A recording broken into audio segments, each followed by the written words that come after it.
Has the important parts of the Bible been taken out?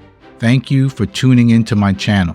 The idea that the important parts have been removed from the Bible intentionally or unintentionally over the centuries is a topic of ongoing debate among scholars and religious leaders. The idea is sometimes called the lost books or the missing books theory. Here are a few facets of the theory. Lost books of the Bible.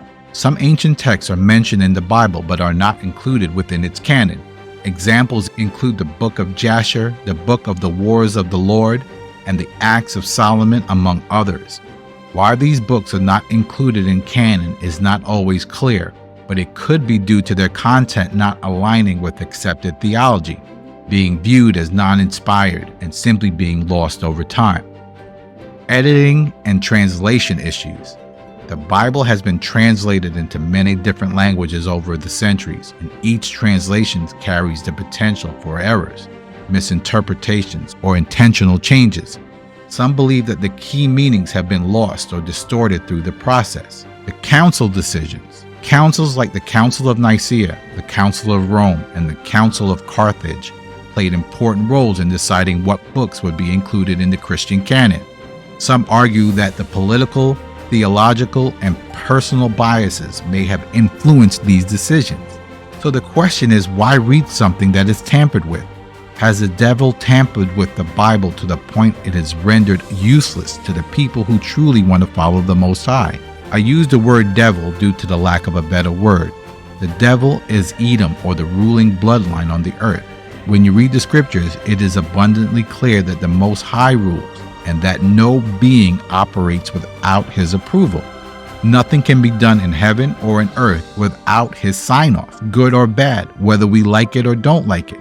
He gives control over the earth to who he wants. The Bible can only be changed by the Creator, and the incomplete parts are according to his will. If you are new, please remember to subscribe. So now let's read Jeremiah chapter 27, verse 1. And what we're going to show is how the Most High rules, and it may not be according to what we think. Again, Jeremiah 27, 1. In the beginning of the reign of Jehoiakim, the son of Josiah, king of Judah, came the word of the Most High to Jeremiah from the Most High, saying, Thus saith the Most High, make thee bonds and yokes, and put them on thy neck.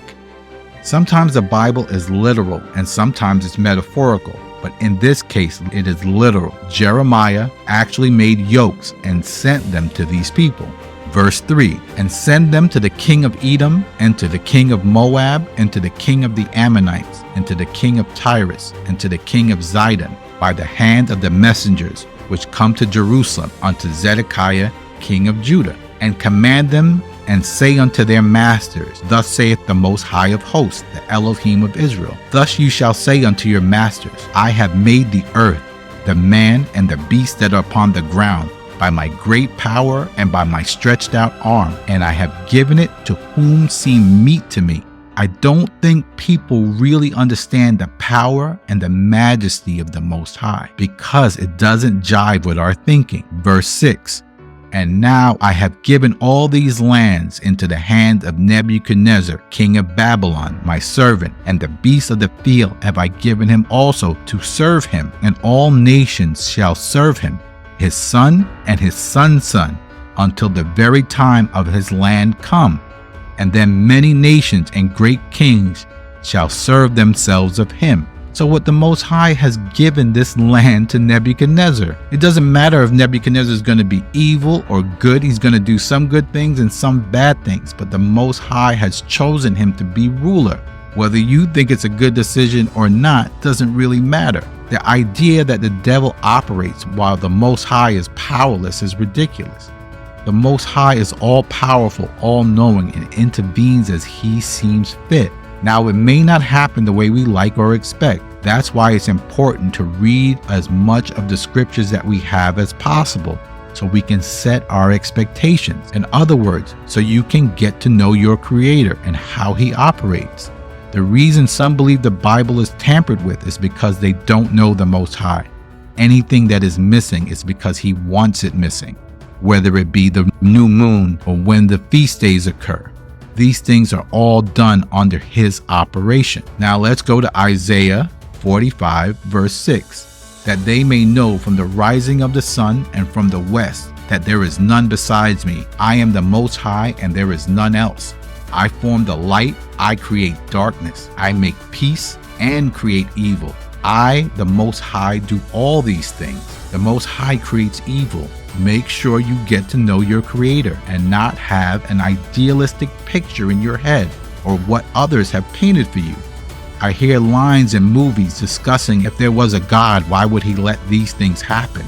The reason why silly questions like these arise is because they have not read nor know the Most High. Now let's read Amos chapter 3 verse 6. Shall a trumpet be blown in a city, and the people not be afraid? Shall there be evil in a city, and the Most High have not done it? The Most High rules all, chooses to do what he does, brings up, brings down, makes alive, and he kills. Matthew 10 verse 29. Are not two sparrows sold for a farthing, and one of them shall not fall on the ground without your Father? But the very hairs of your head are all numbered. Nothing escapes his eye or approval.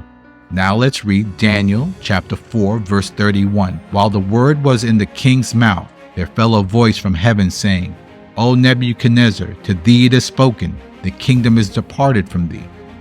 The Most High gave the kingdom to Nebuchadnezzar. Now he's taking it away, despite what Nebuchadnezzar wants. Verse 32. And they shall drive thee from men, and thy dwelling shall be with the beasts of the field, and they shall make them to eat grass as oxen. And 7 times shall pass over thee, until thou know the Most High rules in the kingdom of men, and gives it to whomsoever he will. The same hour was the thing fulfilled upon Nebuchadnezzar, and he was driven from men, and did eat grass like the ox, and his body was wet like the dew of heaven, till his hairs were grown like eagle's feathers, and his nails like bird claws. At the end of the days, I, Nebuchadnezzar, lifted up my eyes unto heaven, and my understanding returned to me. And I blessed the Most High, and I praised and honored him that lives forever, whose dominion is an everlasting dominion, and his kingdom is from generation to generation. And all the inhabitants of the earth are reputed as nothing. And he doeth according to his will in the army of heaven among the inhabitants of the earth. And none can stay his hand, which means none can hold his hand, and say to him, What doest thou? He is not listening to you or what I think. He says, None can stay his hand, or what doest thou? Verse 36. At the same time my reason returned unto me, and for the glory of the kingdom my honor and brightness returned to me. Means that his intelligence came back, and my counselors and the Lord sought unto me, and I was established in my kingdom. An excellent majesty was added unto me. Now I, Nebuchadnezzar, praise and extol and honor the King of heaven, all whose works are truth, and his ways judgment, and those that walk in pride he is able to abase. If you walk in pride, he will bring you down. The Most High entrusted the leadership of the earth to a single man and his descendants, as is his nature to do. Authority is often handed down within families or bloodlines. He elevated Nebuchadnezzar to power, but when Nebuchadnezzar became overly prideful, the Most High removed him from his position of authority. The same thing he did to Israel. The Most High will also remove the present ruling body when the time comes. They have a limited time to rule. There's nothing you can do to change the course. Your responsibility is to study the Torah to understand his commandments, and then read the other books to see how these commandments have been applied. Your accountability lies within the text and the books that we have in our possession. And you can trust that only things that have been taken out are things that are approved by the Most High. Thanks for watching.